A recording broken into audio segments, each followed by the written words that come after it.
Welcome to Forward Progress on this Monday, November 27th, post week 12. We've got an action packed show. We'll be breaking down takeaways of the week that was. Look forward to this week's lines and early market moves, as well as impactful injuries.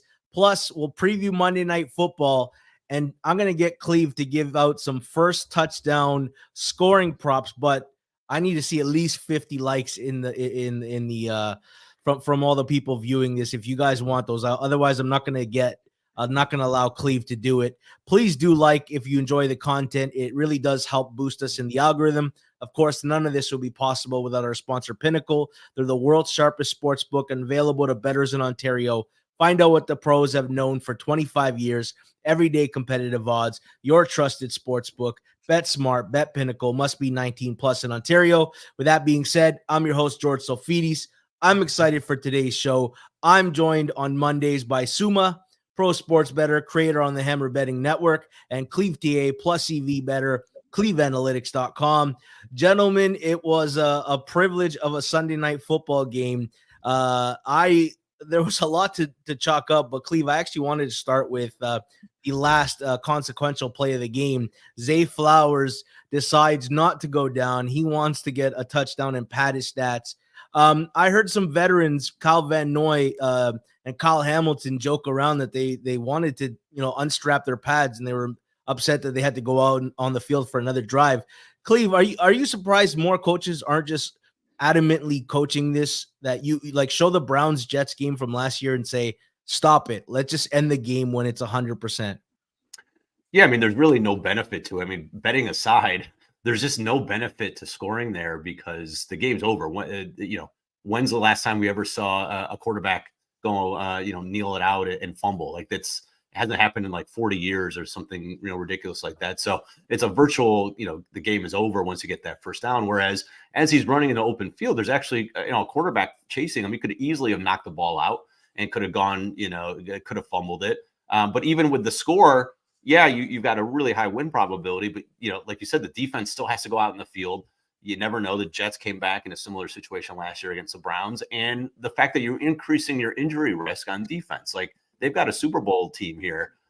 Every play that they have to, get on the field extra increases that risk. So it's just all in all, it didn't make any sense, and it's just a horrible move. When it comes down to it. So yeah, I was on the Chargers at 3.5. So upset about that, but just even outside of that, I think it just makes no sense at all for someone to do that. Yeah, Cleve, it's going to take someone doing that, and then the defense comes on and a key player gets injured, and then it's going to be the biggest conversation all through sports talk shows the next day. Suma, let's talk about the refereeing. They love to protect quarterbacks unless you're Justin Herbert on the sideline with a foot out of bounds. Not only do they not call that, they call the player for retaliating and protecting his quarterback. They stole a touchdown from the Chargers on the opening drive, or at least a very good chance of getting one. What did you make of the officiating? Yeah, it was not only that game. I think TA mentioned it in our group chat earlier today. It might have been the worst NFL weekend when it comes to officiating. I mean, not only that Chargers drive, I had Baltimore -3, so I got incredibly lucky on that game overall, especially with the Zay Flowers late touchdown. But for example, Philly, Buffalo got destroyed by the refs. So many penalties against them. And the refs clearly missed several penalties on the Eagles, like for holding and DPI and stuff like that. Also some penalties against the Bills that were drive killers. Texans, Jaguars, that was ridiculous, like really, really ridiculous. The Jaguars got 3 DPIs in the Houston Texans red zone on 3rd down, and I would argue that none of them should have been called. Like really super extremely well played by the Texans secondary, and for whatever reason, 3 times DPI, and all 3 DPIs led to touchdowns instead of field goals, so 8-point swing. Then the interception by Trevor Lawrence, that was an actual hold, that the refs did not see, which led to a Texans touchdown. And then right before halftime, Tank Dell had an incredible catch down the left sideline. The problem was that the refs called it incomplete on the field, and then they did not have enough camera angles to really reverse that call. But in hindsight, you could have seen that Tank Dell was inbounds, and that drive again led to a long missed field goal by Amendola, and it might have led to a touchdown, probably not, but at least to a much shorter field goal. So I think overall, the refereeing was really, really special, a privilege, however you would say. All right. We got some questions in the chat that we'll get to after. Fire away. We'll ask those questions eventually. We'll bookmark them.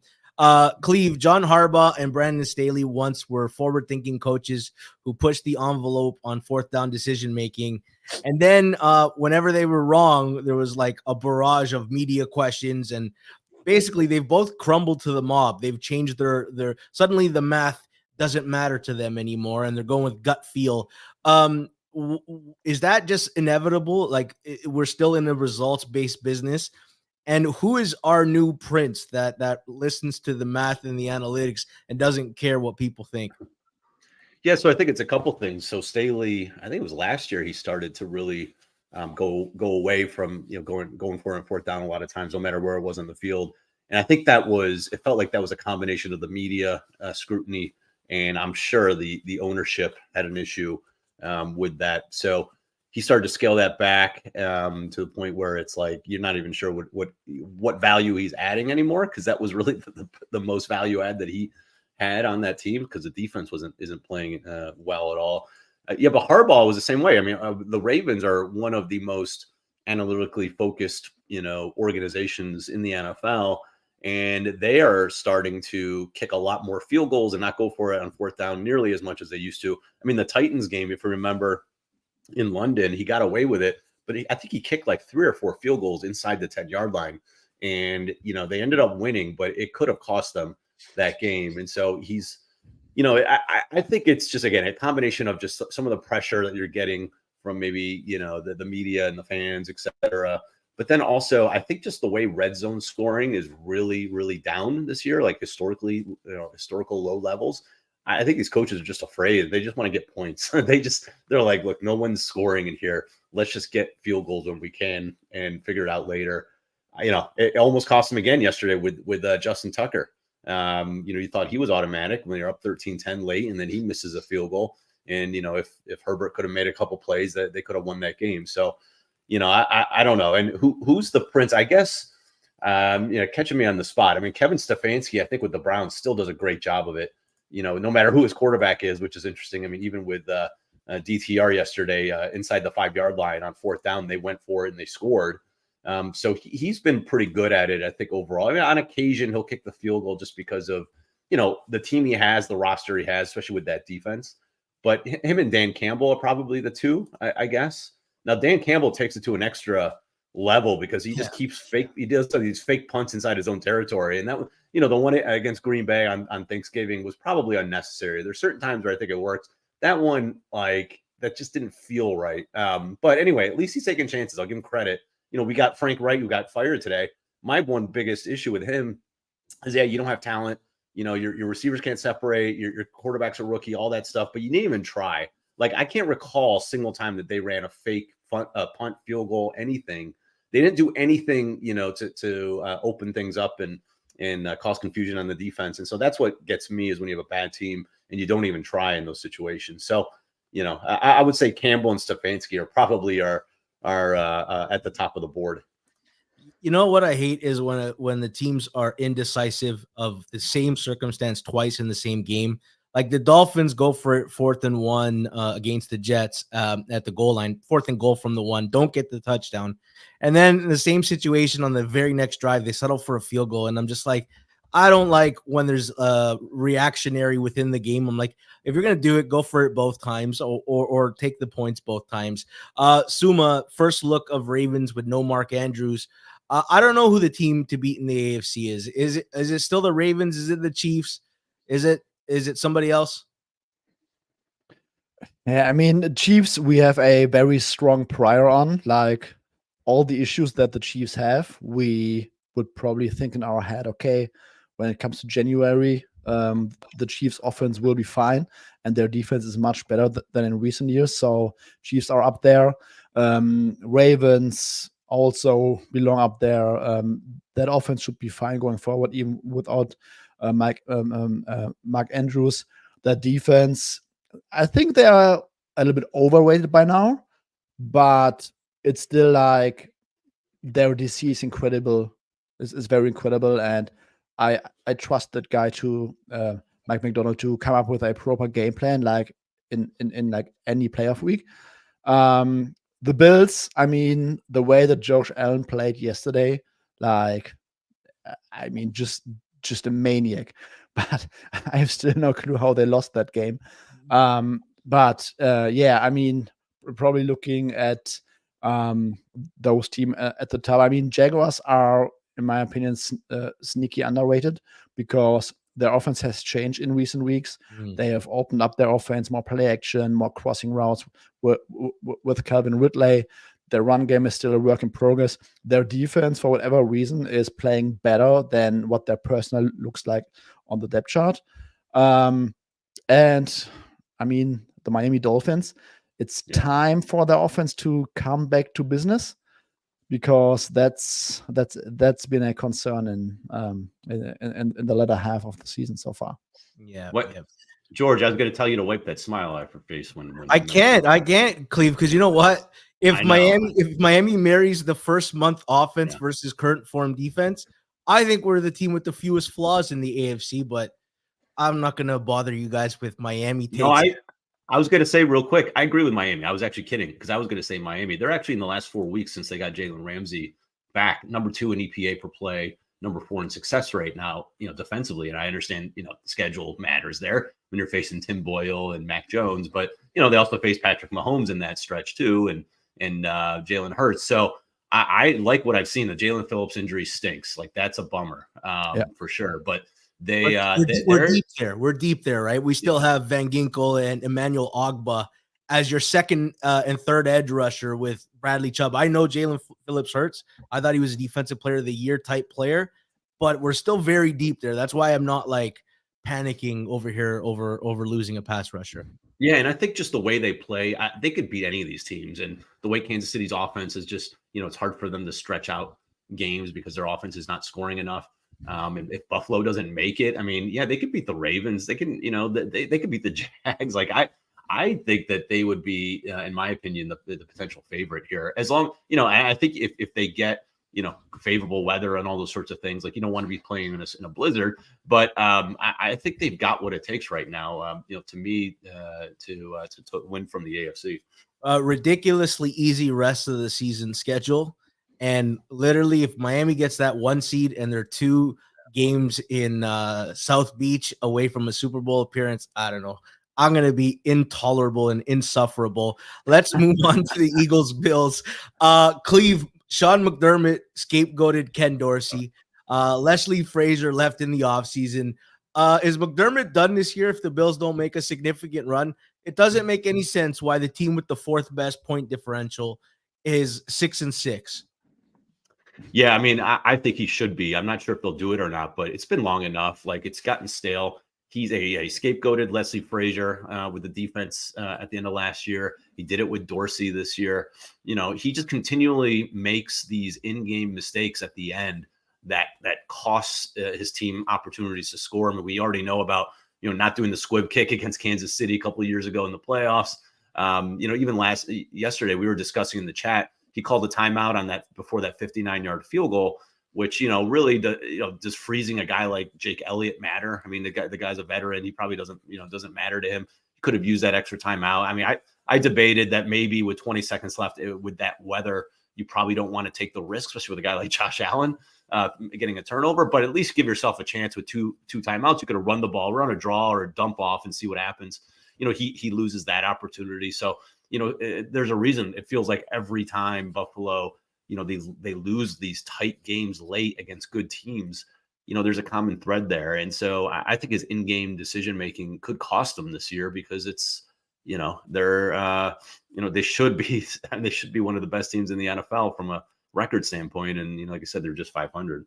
All right, Suma, Cleve brought up the question, and like obviously it's on everybody's mind. Are the Eagles really, really lucky? Or are they really, really good? Are they both? Probably both. I would argue, because I mean, yes, on the one hand side, they are probably kind of lucky to be 10-1. I mean, if you look at all the underlying metrics, they don't look like a 10-1 team, period. But I think it's also that team, and especially their coaching staff, they are always clicking all the right buttons. And I think there might be some hidden edges, or maybe not even hidden, that tend to be, or that tend to more wins in the long run. And we see it all the time. Like, they are very smart when it comes to in-game decisions, and that way you can sometimes mask like not so great quarterback play, maybe not so great defensive play. I mean, yesterday they basically just benefited from Bill's mistakes and also from penalties, to be completely honest. And they just clicked the right buttons all the time again. And in the end, they somehow won again. I mean, against the Chiefs, they got a little bit lucky, like 2 red zone turnovers by Mahomes, that crazy MVS drop in the end. They are having, I think, luck, but at the same time, they are also doing everything. That they are making every decision the right one that will give them the edge if they get a little bit lucky, so to speak. Cleve, there's this dynamic in like the corporate world where, some guy gets lucky, gets the breaks, right? Gets the opportunities, but he also capitalizes whenever he gets those breaks, kind of makes his own luck and proves it. The Eagles had this death stretch that everybody said is going to be brutal versus the Dolphins, at Commanders, versus the Chiefs, versus the Cowboys, versus the Bills. They went 5-0. They also are the third worst 10-1 team in the history, according to DVOA. What are the Eagles, Cleve? Like, where do you fall down on them? Yeah, I mean, I think Suma had a good description. Like, to me, they're 8th in DVOA, which is interesting going into today, or going this week. Like, they're one of those teams where you just don't let them stay close because, like Suma said, like, they've got the infrastructure, they've got a great coaching staff. Obviously, Jalen Hurts knows how to make the right plays. They've got a great kicker. Like, they've got all the intangibles. Obviously, if it's 3rd or 4th and short, they're automatically going to get it. Like, they have all of those things in place. So don't let them hang around. I mean, we were joking. I think Rob was in our group chat saying Buffalo is, fucking around, and you're going to find out what's going to happen. And that's what they did. They let Philly hang around. And if you let a team like that hang around, they're going to win those close games. Like, that's not really luck. That's, that's the ability to capitalize on the other team's inability to close you out. So, from that perspective, they're a really, really good team. I think just in general, like, holistically, their defense is a problem. Like, they cannot stop anybody, especially in the slot. Josh Allen had a great game yesterday. If you have any semblance, Dak Prescott a few weeks ago, threw all over them. Like, if you have any semblance of a slot receiver or a tight end over the middle of the field, like, you are going to destroy this defense. And so I don't know how long they can keep up. I mean, they just had back-to-back brutal games.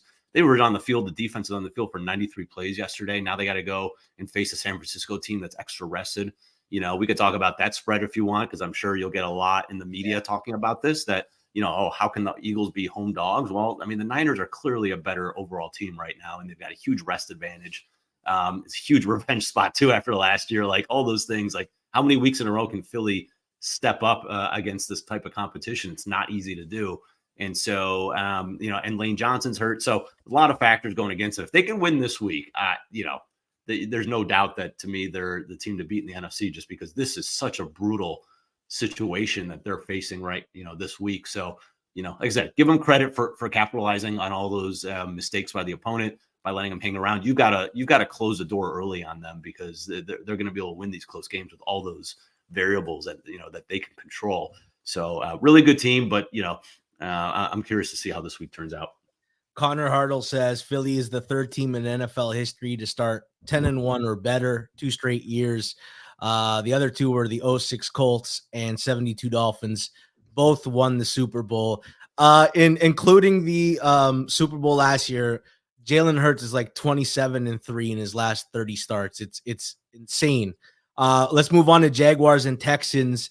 Trevor Lawrence had his best career game. His previous career high total EPA in a game was 13.05. He had a 19.3 total EPA with Calvin Ridley even dropping a 30-yard touchdown. Suma, has Trevor Lawrence arrived as a superstar in the NFL? Superstar. One of the 5 quarterbacks that you can trust every single game. Probably yes. So since week 4, I have him 4th in EPA per play. Early in the season, they struggled. I mean, those offensive struggles went into like week 8, 9, and really the last 3 games or so, they finally started to move Kevin Ridley around, let him run like routes across the field and not only down the sideline, like these stop routes and deep outs and something. And I don't have the numbers in front of me. I could be wrong, but it feels like they're using more play action on early downs.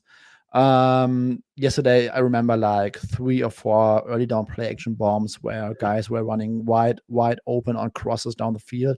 And those plays were not there early in the season. So I feel like when Doug Peterson gave up play calling duties, that might have been a transition. And in hindsight, I wonder why Doug Peterson did not have enough say in maybe clicking more of the right buttons in this offense, especially when you trade for Calvin Ridley, a true number 1 wide receiver, and then you only let him run routes like on one side of the field, which makes little sense to me. But now they're really opening up their game. Trevor Lawrence might have been injured at some point with his knee, is looking to be very fluid right now. So yes, I mean, right now, when you look at the AFC playoff picture, this Jaguars offense looks to be very, very robust. And yeah, they also have quite a decent defense. You know, there's this famous Drake meme where from his old video where he's working at Best Buy and he's showing somebody something on the computer and the guy realizes, oh, that's what that is. Yeah. I feel like Benjamin Solak wrote an article that said, hey, dummies, you want to get Calvin Ridley off press coverage and move him around a little bit. And the Jaguars figured out, oh, that's why we haven't unlocked him yet, because I don't want to correlate the two, but since that article, they're using Calvin Ridley a lot differently. And like, if you're, hitting his over receiving yards 2 weeks in a row, you caught a number in the 40s and then you caught a number in the low 50s. And it feels like maybe that boat is sailing. Cleve, any cleanup on the Jaguars? And then maybe, do you think the Texans feel like a legit playoff team right now?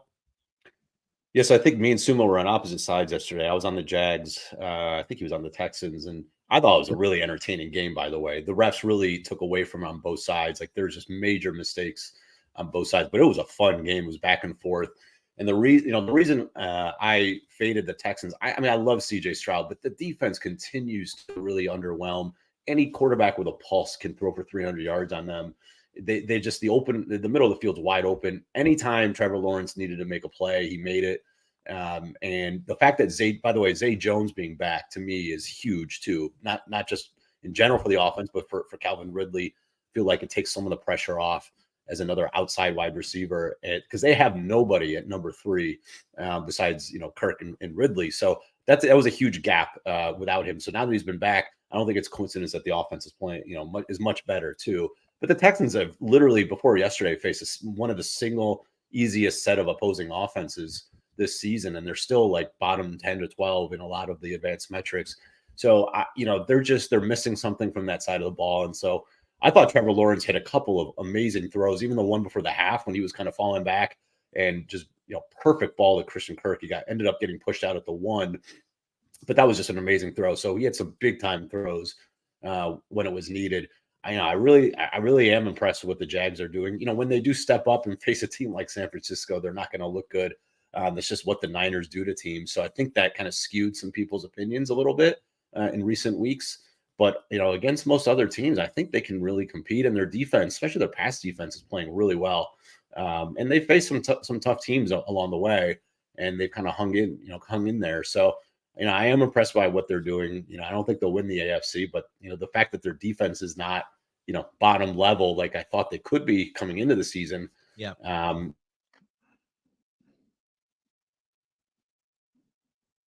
All right. We're gonna try to get Cleve to give out a first touchdown score, but we got to get the likes up.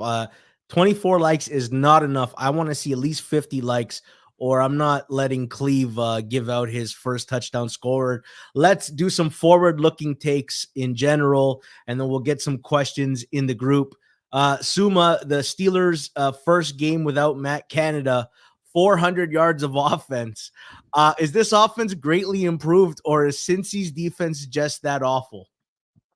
Both, I would say. I mean, to be honest, I've been one of the biggest Matt Canada critics, but I have to admit that the Steelers' offense over the last, I don't know, 6-7 weeks, they were a top 3 rushing unit on offense.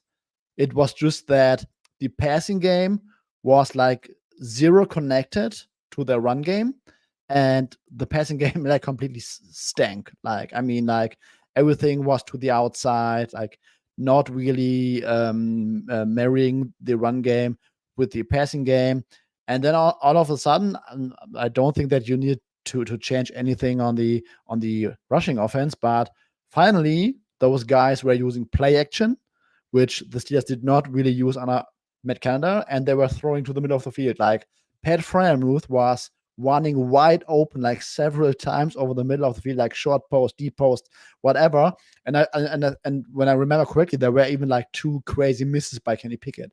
So the box score could have been even more drastic than what we are looking at right now. So one game was already very good, and now they are finally opening up the passing game. And I mean, we can say about Kenny Pickett whatever we want, but the Steelers have some weapons. Deontay Johnson, George Pickens, Pat Freiermuth, a good rushing offense over the last 6-7 weeks.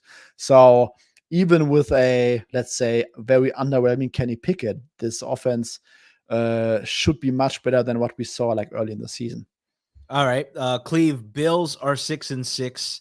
4th best point differential in football. There's probably some sickos out there looking at their prices to make a run and are thinking of grabbing a future. They probably have to win, though, 4 of their next 5 games to sneak in the playoffs. And then they're probably the most dangerous 7 seed we've ever seen. Cleve, do you think the Bills, this version of them, are capable of doing that? Just going out. They got games against the Chiefs left. They got to go to Miami. Are they capable of going out and saying, we are just going to win 4 out of the next 5 because we are that good? It might actually come down to if that game matters to Miami in the last week. I mean, you never know. It may not, it may. But that could be the difference, right? Can you imagine? Like, would they play their starters just to keep Buffalo out of there? I mean, you might have to. But yeah, I mean, you got New England, which is a clear win at LA. I think with the Chargers should be a win. Then it really comes down to you got the Chiefs, the Cowboys, and then that Miami game. So you could probably maybe. If you split Kansas City and Dallas, and then you could win the rest, you might be able to get in. I'm not sure. I don't know exactly how it's going to play out, but that's really what you're looking at. But honestly, like, I'm not afraid. What's this line in Kansas City for Buffalo? Is Kansas City a 1-point favorite? Like, I don't even know offhand. It's less than 3. So it's not like it's impossible for them to go in there. And then they'll be at home against Dallas, and Dallas is a totally different team on the road than they are at home. And if it could be snowing and, Dak in the snow, like this is a dome team. So there are ways, there are ways to think about different possibilities for them to get in. I mean, at the end of the day, that Denver loss is the one that's going to put the nail in their coffin. If they can't, run the table here, because you can't lose that game. And so, that's going to, and the New England loss too. Oh my God. It's so bad. I mean, the way their defense is playing, with all those injuries in the secondary, Rasul Douglas has stepped up, played pretty well, but they're just missing something without those linebackers, without Milano especially, and they just can't get the stops when they need it against good teams. So, I think that they have a chance, but I'm not running to the window here for them to get in. But if they get in, I think it'll be really fun. I'd rather have them than a team like Pittsburgh, right? Like Pittsburgh has no shot to get to the Super Bowl, but Buffalo could easily run the table. All right. You said missing a linebacker. Both of you. Shaq Leonard's available. Feels like Dallas, Philly, and Buffalo make the most sense. All have a need. All are really good. Suma, Cleve, both of you. Where do you think Shaq Leonard ultimately lands? Let's start with you, Suma. Yeah, I think Philly and Buffalo makes the most sense. I mean, I think that the perception about Shaq Leonard is a little bit overrated. I think so, because since his neck injury, he hasn't been his former self, and his play really declined. And it was interesting, like when he talked to beat reporters like early November, he was really mad about the situation because the Colts did not think that he has like enough athleticism or whatever to be on the field a lot on like key downs. And he really thought that he basically said does not like the role that the coaching staff is putting him in. And that's really telling about a guy who has been a former all-pro linebacker. So I think that he really lost his juice. So, but when you look at the current Eagles or Bills linebacking group, like it's very hard for me to think that Shaq Leonard will not be on the field there. Cleve, where do you think he lands?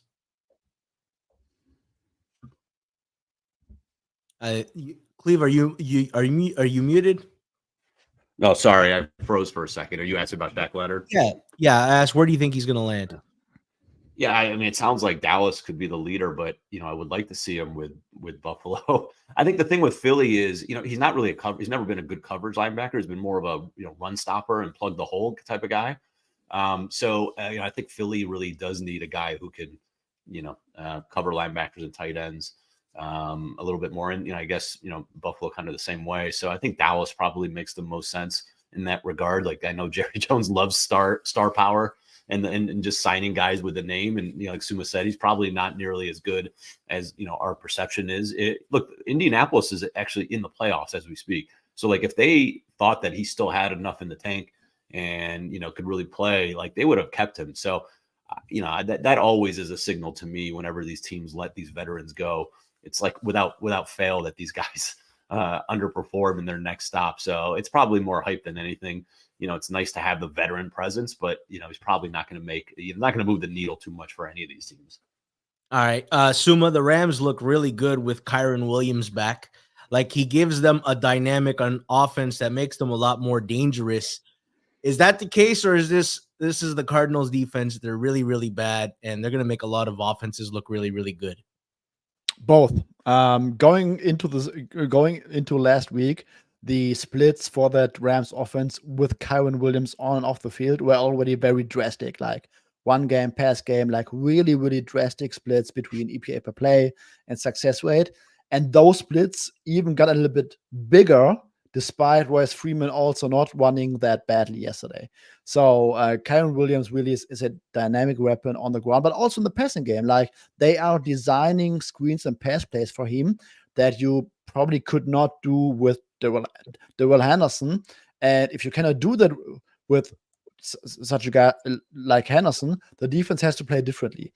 When Kyren Williams sneaks into the flat or releases into a route, the defense has to honor it and cannot back off and drop too many guys into deeper coverage. So it makes perfect sense that a guy like Kyren Williams, who's that dynamic, really makes a difference when he's on the field. And yesterday, yes, I mean, the Cardinals defense, I can say with a lot of confidence that they are likely the worst defense in the league right now. So but I think that should not take too much away from Kyren Williams, because he was running really, really well against other defenses already this season. All right. Cleve, two-part question here. Frank Reich is fired. Do we see a new coach bounce with the Panthers this week? Do you believe in that? And then somebody tweeted out, they were really interested in Ben Johnson last offseason. And I'm like, yeah, obviously, but this has to be the most undesirable spot. Like no first-round pick, meddling owner, and tied to Bryce Young for at least another year. Who the hell is signing up for this job? At least not the top candidates. I don't think any of them are giving this job a serious look. Yeah, I don't know. It's a good question. I don't believe in the bounce with this Carolina team, because the thing is they're playing hard. Like I don't think effort is the issue. I don't think it's a matter of, they were not playing for Frank Reich, and this is more of a bounce from a motivation standpoint. There's only they already tried it with the change in play caller, and that made zero difference with Thomas Brown. So I don't know. You can't really scheme up anything with these receivers that they have that get no separation, this offensive line that can't block, and then Bryce Young, who just may not have it at all. Can't see in the pocket and just has no ability to make plays outside of the pocket because he just doesn't have that, Kyler Murray type of athleticism or Russell Wilson at that size. So I'm not really sure what you can do. I mean, the defense has played admirably. Like, they've kept them in these games the last month or so. It's purely been, offensively, they just have no ability to create plays. Like I said, maybe at best you get a guy who will take chances. The thing that I didn't like about Reich was, again, he never tried. Like, he didn't run a fake punt ever. Like, people can make fun of, Arizona and Gannon and those sorts of things. The guy runs a fake punt like every other game. Like, he tries. He goes for it a lot on fourth downs, even in their own territory. Like, give yourself some ability or some chance to win a game, doing something different, something outside of the box. So maybe you get a couple of those. I mean, Tabor is the interim coach. He was the former special teams coach with the Browns, who were they had the worst special teams in the NFL for multiple years. So it's kind of funny that he's the interim coach. So we'll see what they do with them. But it's not, to me, that's not of interest from a coaching standpoint. I mean, if I was interested in Carolina, it would be because maybe they're getting back J.C. Horn and some pieces in the secondary. But from a pure coaching standpoint, I don't think that's going to make a difference, because I think they were trying hard. They just don't have the talent, especially offensively. I'm surprised they didn't try Jim Caldwell, because if you think about guys that would actually want to coach Carolina, it's probably going to have to be a guy who has been basically shunned from having another opportunity in the league. He's an offensive-minded guy, and he probably could be good for Bryce Young to have that kind of leadership and voice in the room. Was Bill O'Brien, remind me, was Bill O'Brien at Alabama with him? With Yes. Bryce Young? I'm trying to remember. Were they there at the same time? Because then maybe that does make some sense as a guy that could take that job. All right, Suma, you say here's another coach that should probably go. Todd Bowles should probably go. Should they give Dave Canales a look? Because he's done a pretty good job with this offense, all things considered. Why not see if Canales, a young offensive-minded coach, might be the answer long-term, right? I'm not even that sure about that part, because I feel like they make it harder on Baker Mayfield than they could. I mean, Baker is probably playing much better than what the scheme gives in. Like, lots of tough throws, like down the sideline, and he makes it work for whatever reason. Especially yesterday, some really tough downs. 4th and 10, he drilled one down the field. But Todd Bowles, I mean, is there any argument for why they should keep him? Like, the defense is like a bottom 6 unit. Okay, they're dealing with injuries, but they could not stop a nosebleed against any offense with a pulse with those guys playing. Todd Bowles is one of the worst coaches when it comes to in-game decision making. He desperately wants to establish that one first culture on offense. Over the last 1 or 2 years, there were also, and I don't remember which game it was, but Todd Bowles wanted to be involved in the offensive game plan. And I mean, everything screams red flag. I cannot imagine any scenario in which they keep him going to the offseason. Like, they have to reset, get something other in there, like maybe some offensive mind guy. I don't know whether Dave Canales will be the answer there, but Todd Bowles, like, you could put anyone in there during the game, and I feel like it would not matter. Cleve, same question for Brandon Staley. He's gone in the offseason. Like, I don't think anybody thinks he's going to come back. Why not give Kellen Moore an audition? Yeah, it's a good question. I mean, the offense has been fine. I don't think it's been like out of this world great with Kellen Moore, but it's been fine. Although I did like that one play when that 3rd and long where he threw the dump off to Eckler, who threw it across the way to Keenan Allen. Like, that was a brilliant play. I think he did that once before in Dallas last year. But yeah, I mean, I think the Chargers' job is going to be so, like, who doesn't want to go out to LA and have that quarterback, under your belt? That's going to be really desirable for pretty much everybody. I mean, I think that's a Ben Johnson. Like, they give it to Ben Johnson. Like, to me, that is the perfect spot for him. I think Mike McDonald is another coach, the DC for the Ravens, who I think will be really high on people's lists because, he's doing an incredible job with a defense that, has some talent, but isn't like out of this world talent, especially the way that they're playing. So he's a guy who I think is really interesting. So, and even like a Jim Schwartz, if you're talking about Carolina, like a type of guy that is a retread, kind of older coach that maybe has one last shot, that maybe, he might take a job like that.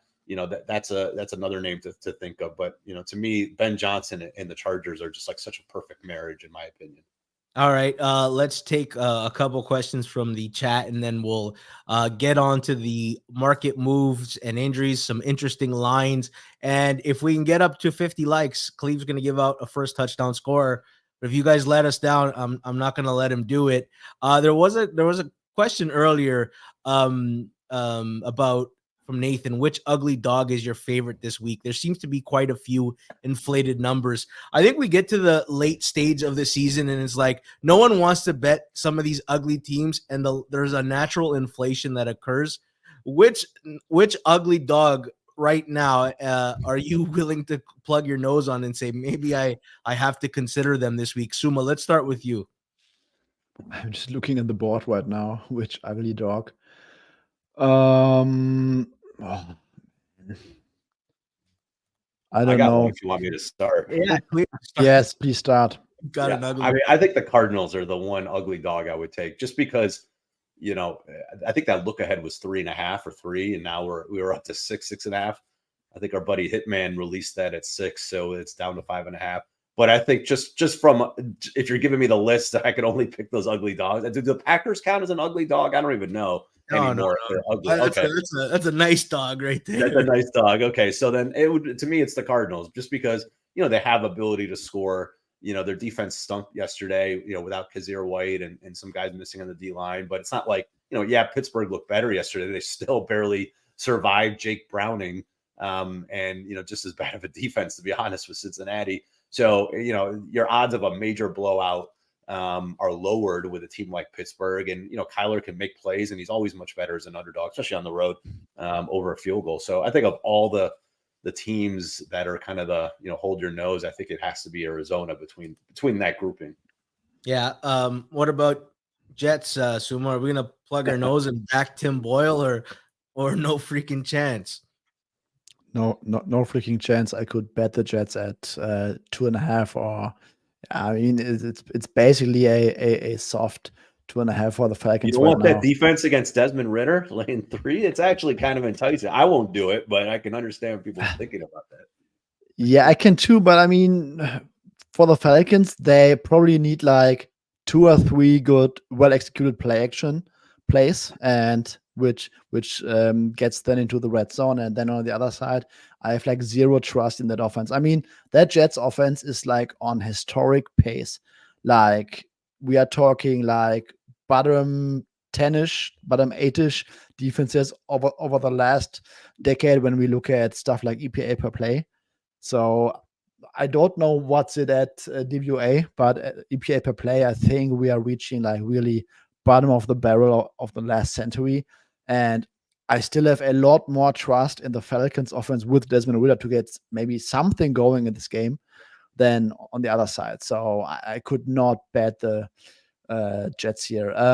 One thing I would say about the Cardinals, I totally get why people are betting the 6. It's probably a tad too high for most, but when you saw how the Rams ran against the Cardinals, and you think about that Steelers rushing offense being like top 3 over the last 6 or 7 weeks, and that rush offense, especially with Jalen Warren getting a lot more carries right now, is really cooking. I'm having a hard time seeing the Cardinals defense getting stops.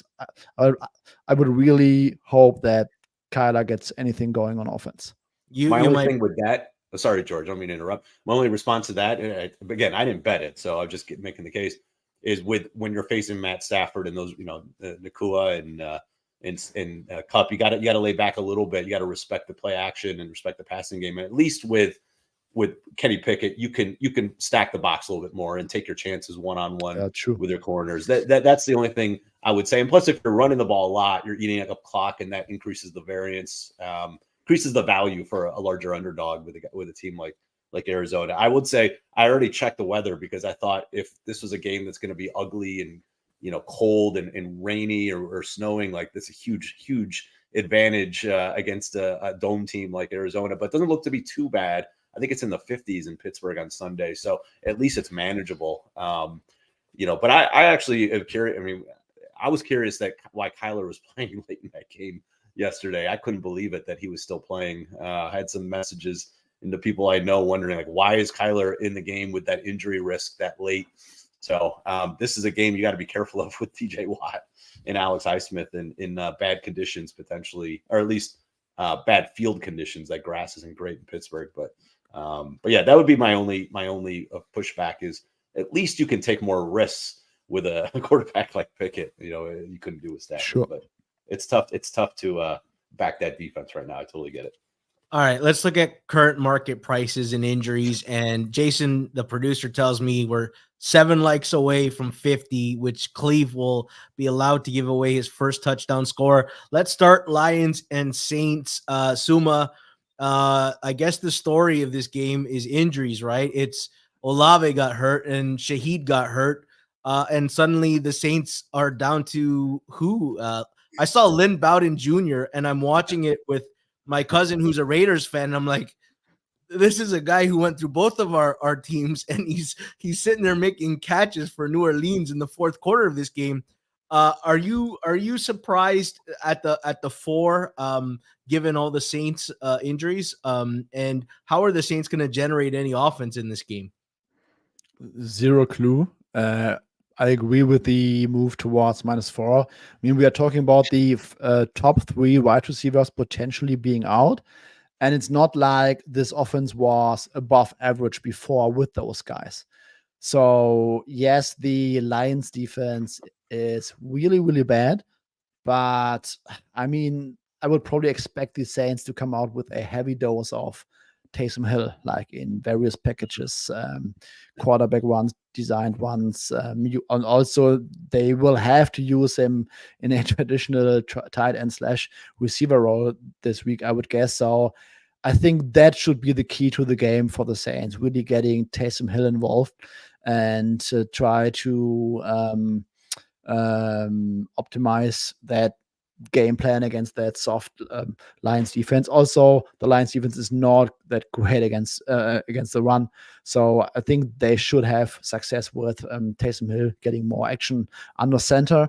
And on the other side, the Saints defense, yes, they are solid, but I think this might be a decent matchup for the Lions with like a mini bye and maybe time to reset a little bit after 2 underwhelming performances. I mean, they beat the Bears in the end, but Stafford, I want to say, Goff had like 3 ugly interceptions, and maybe try to recoup a little bit here over the mini bye and let Ben Johnson cook up something. I think this matchup should be decent enough for the Lions against that traditional, let's say, single high look defense of the Saints, which Goff has more success against than classic 2 high shells. Yeah. Also, Cleve in that game, like the Saints couldn't stop the run at all, and Cameron Jordan got hurt and banged up, and Lattimore's out.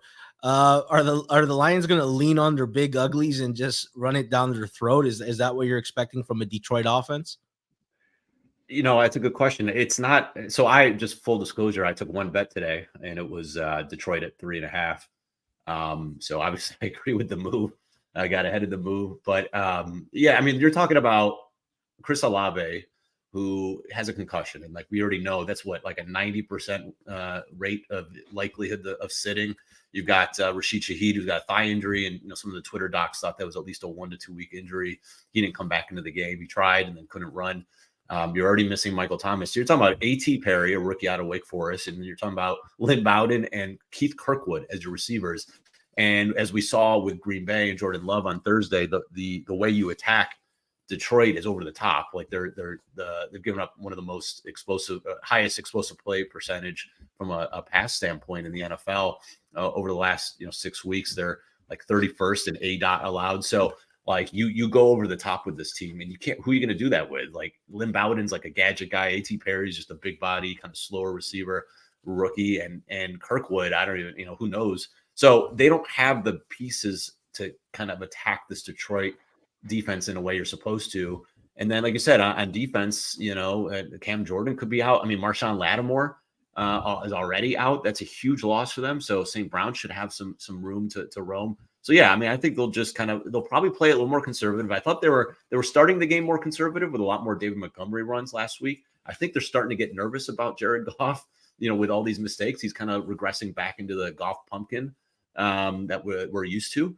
And so I think Campbell and that offense is going to be a little bit more conservative and try to get to 20 points. That might be all you need to win and cover this game. So, I think that's probably what they'll do. But I don't know how New Orleans is going to really score a bunch in this game and keep up. Let's talk about 49ers, Eagles. Pinnacle and Circa, two of the sharpest books, opened the line at 1.5. Chris opened Philly as a small favorite. The line's out to 2.5, 3, depending on the book that you're looking at. Suma, is this surprising to you? Do your power rankings in a vacuum ever justify 3 here? And is this just a case of 49ers on extra rest, the Eagles after like back-to-back emotional games, plus played a lot of snaps in an overtime game? Does the line make sense to you that it's out to 3, or do you think it'll probably come back a little bit to Philly's side? I think there will be some interest in Philly at +3, but I agree with the range. My raw number on the game is 2.75. I think the Niners are clearly the better team. It might also be the greatest motivational spot of the year, where when I remember back, like really how crazily the Niners were whining for several weeks, like, oh, we had no quarterbacks. Even with like any third string quarterback, we would have beat them and whatever. And I think that they were really marking this game in their calendars. And now of a mini bye, Kyle Shanahan against those linebackers from the Eagles. Cunningham left the game. Kobe Dean is on IR. I mean, yes, I completely agree with that number. I think it's completely the right range, but I would also not be surprised at all if we saw some Eagles buyback if we are really reaching a stronger 3. Yeah, Cleve, part of that, like some Eagles players are coming out and saying, stop whining, we would have beat you no matter what the circumstances were. I remember playing high school football, and I don't want to pretend like I'm NFL level, but I remember losing a game to one of our rivals, and they shit-talked us a lot. And the very next year, we all wanted that game bad. You hit just a little bit harder that game. And I think the 49ers are going to ramp up the physicality. Do you think we're going to get to the 3, or do you think it's going to close underneath it, and then this is going to be one of the best games of the year? Yeah, I mean, I think at best you get like a 2.75, right? Like maybe just heavy juice, but I think it's going to be a 2.5 because I think you'll get some buyback at 3. I thought I run my numbers, and I just not everything is fully baked on my numbers. I also have an opinion separate from that, and so I had, just based on this spot and the extra rest for San Francisco, and then the Philly's defense was on the field for 93 plays yesterday. So the combination of all that, I thought this would be San Francisco -2. So I thought that perfectly fine at this number. Anything under 3, I think, makes sense. It's really hard to lay full 3 in Philly. Like that's that's a lot to ask, but under 3, I think makes a lot of sense. So I just think that this is a spot that San Francisco has been waiting for. And again, as I mentioned, they've got holes in the middle of that defense. And if there's one team, well, 2 teams, because Miami's the other one because of the Shanahan system, you don't want to have holes in the middle of your defense. It's against San Francisco because they isolate, the McCaffrey and Kittle and Ayuk and Debo, and they'll just get you one-on-one. and you're dead meat. And so I don't know how Philly's defense stops them. And I think San Francisco's defense is good enough to, slow down Hurts in this offense. I mean, they only had 7 points through halfway through the third quarter or something yesterday. Like, they weren't exactly laying it up on Buffalo, and they didn't do, same against Kansas City for a while. So, you can hold this offense down, and I just think this is a lot to ask for Philly. So I do think 2.5 is probably where it closes. All right, one last line, and then we'll preview Monday Night Football. And good news, we got to 50 likes, so we will get Cleve's first touchdown scorer. Suma, I like to make my lines, and then when I look at the board, see where the discrepancies are. And usually I don't see such a large discrepancy, but I'm not going to lie to you. When I looked at Browns-Rams, I was a little bit dumbfounded by the initial line. I get it. The story is the Browns' injuries. Myles Garrett, Denzel Ward, Amari Cooper, Dorian Thompson-Robinson. Despite all the injuries, did the line at least initially shock you? Slightly, yes. I couldn't get to a -5, but I'm also not rushing to do anything on this game, but because I'm leaning towards Flacco playing. I think TA will make a very good, or might make a very good case for why that might happen, and that we don't see PJ Walker this week. So I'm leaning Flacco, but you never know. I mean, this number feels a little bit too high initially. But on the other side, if it's PJ Walker again, I mean, tough to wake up Sunday morning and know you're going to sweat PJ Walker on the road at Los Angeles. Yeah, Chris opened the line 3, and obviously someone popped them a few times. Cleve, Rob Bizzola once on a watch along, someone asked, what's the biggest injury or line value move non-quarterback in the league? And we were discussing if it's Kelsey, if it's Justin Jefferson, and then we said maybe Myles Garrett, right? Just because he's like the engine that makes everything on that defense go. 2 questions. What do you expect from the quarterback situation? And is Myles Garrett a big reason why this line is at 5, or is there another reason for it?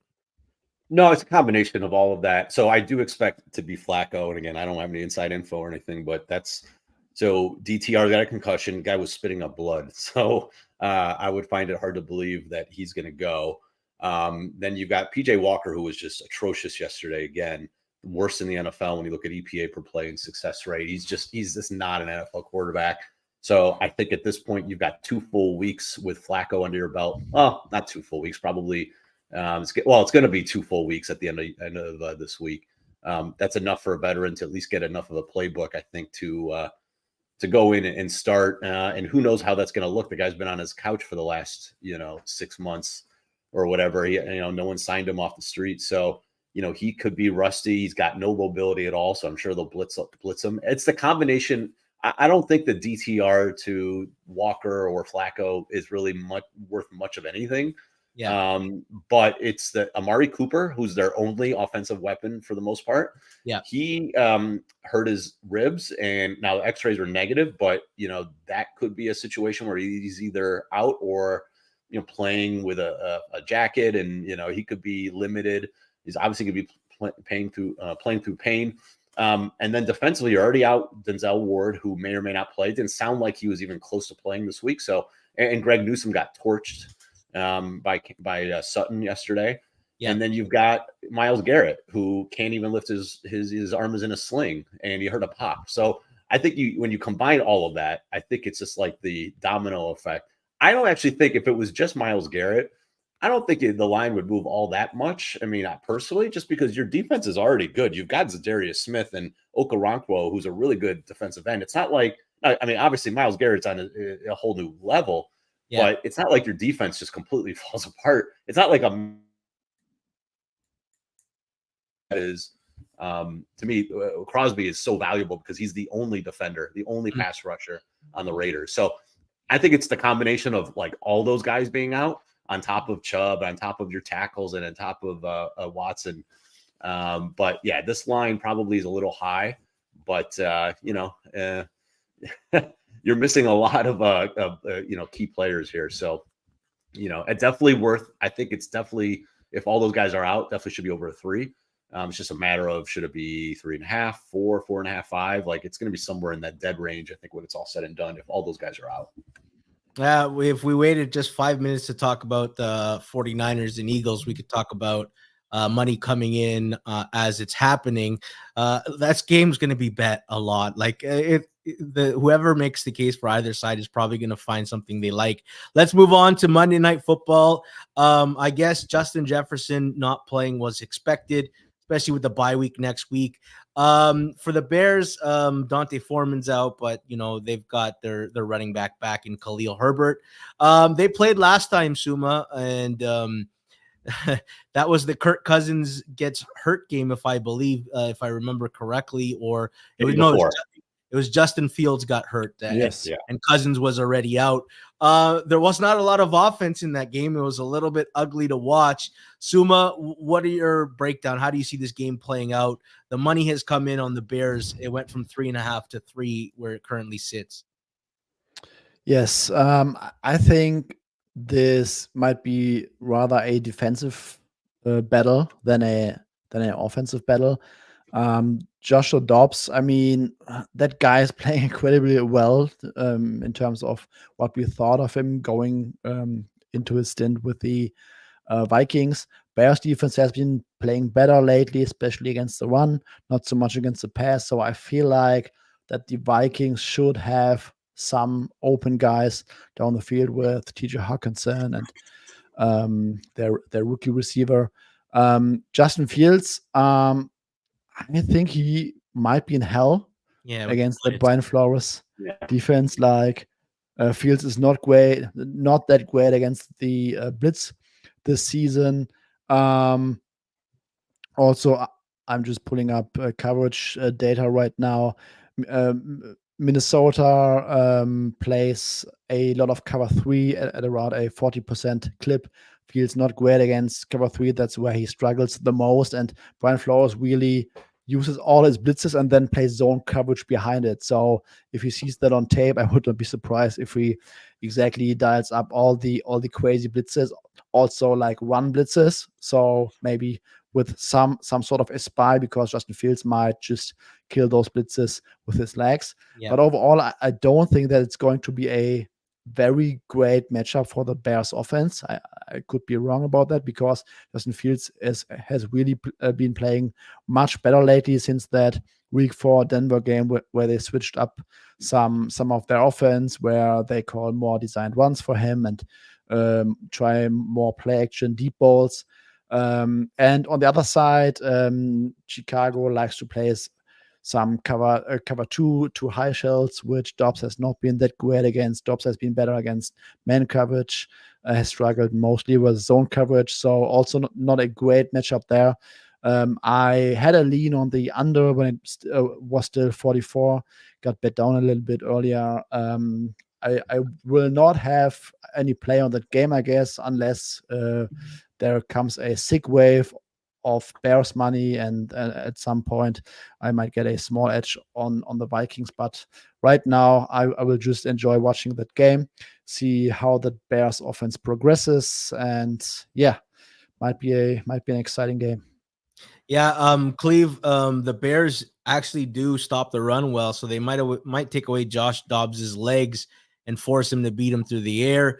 How do you see this game breaking down, and who do you like to get themselves in the end zone? Yeah, so I don't have a play on the side or total. I actually agree with Suma. I would have liked it at maybe the under at 44 and a half, but it's been bet down, I think, ever since kind of the news that Justin Jefferson is not going to play. In terms of the blitz, I mean, Brian Flores is going to blitz a lot. I mean, if you look back at that first matchup, Justin Fields only played essentially one half, and then I think like one drive of the third quarter, and he was blitzed on he was 71% of the time on 12 of 17 dropbacks. He was blitzed according to PFF, which is incredible. And he did run the ball 8 times for 46 yards, essentially in a half. I actually have I don't have a side or total. I took the over his over rush yards. I think it's 55 and a half. Just because nobody scrambles more against the blitz than Daniel Jones, and number 2 is Fields at over 8% of the time. And like I said, we saw in the first matchup that he was running all over the place. So especially when you're in the dome and on that turf, Fields always has big games when he's inside the dome from a running perspective. We just saw last week against Detroit, he had over 100 yards, and they're doing more of that, obviously, since early in the season. So I think this is ripe for some running from Fields, whether it's designed or scrambling. From the game itself, I have no idea. I think it's really hard to model out Josh Dobbs right now. Yeah. I mean, the sharp money comes against him every week, and he keeps making plays and just kind of he keeps putting the team in the right position. And I mean, this is a really good coaching staff, obviously, with O'Connell and Flores, and it's a really disciplined team. The defense is playing much better, so like they're keeping them in the game. And Dobbs, even though he's making mistakes, like he's fumbled, I think, in each game. He committed a safety in the first time he came in against Atlanta. So like it's not like he's not making mistakes. It's just they're overcoming it, and he's making plays with his legs. So I think it's going to be a fun matchup. I wouldn't touch. I mean, at 3, all of that kind of regression for Dobbs is already priced in.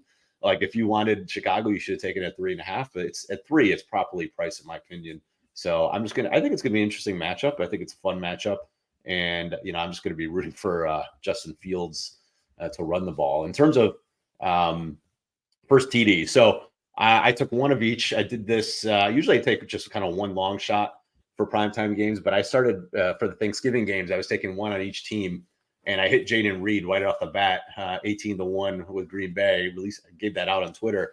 So now I feel like it's good luck to give one on each side. Again, these are long shots. Not like I don't actually expect either one to hit, but I do like Equanimeous St. Brown. He was at 55-1 for the Bears a couple hours ago. I don't know what he is now. Maybe people might have hit it, but I just think that from a value perspective, like this is a perfect long shot. He's the 3rd receiver for Chicago. He was on IR for 4 weeks, so he didn't play. And then the last 2 games since he's been back, he's played 39%, 43% of snaps. If you watched last week, he was in on a bunch of the red zone packages, even on a couple of the goal line packages. And he's a deep big play threat. So he's you get multiple bites at the apple. You want a guy who can get a deep ball, obviously break a deep one, or will play in those red zone situations where obviously a lot of the scoring occurs. So I think for just that price, it's just way out there. He actually had a red zone target last week too, for what it's worth. So that's who I took on the Bears. And then for Minnesota, I took Josh Oliver. I think that's probably gonna be a popular one at 40-1. He scored first TD last week, and he's a blocking tight end mainly. He's a number 2 tight end, obviously after Hawkinson, but he's been involved a lot more in some of their bigger package personnel sets. Obviously without Jefferson, and he's gotten 2 red zone targets in the 3 games with Dobbs, and he's a guy that kind of leaks out. No one pays attention to him because they're all paying attention to Hawkinson. So again, 40-1 I think is worth it. So those are my 2 long shots. TDs for tonight, so we'll see what happens. All right, 55-1 is still available, and Josh Oliver 40-1 is still widely available. That's it for us. We'll be back again tomorrow with myself and special guest fill-in for Sharp Clark. Drew Dinsick, the Whale Capper, is going to break down some film with me and recap this crazy Monday nighter. You won't want to miss it. Please subscribe, hit the notifications bell, and like it so it really boosts us in the algorithm. That's it for me. Thanks to Suma. Thanks to Cleve TA. Thanks to producer Jason. And thanks to you, the audience. Until next time.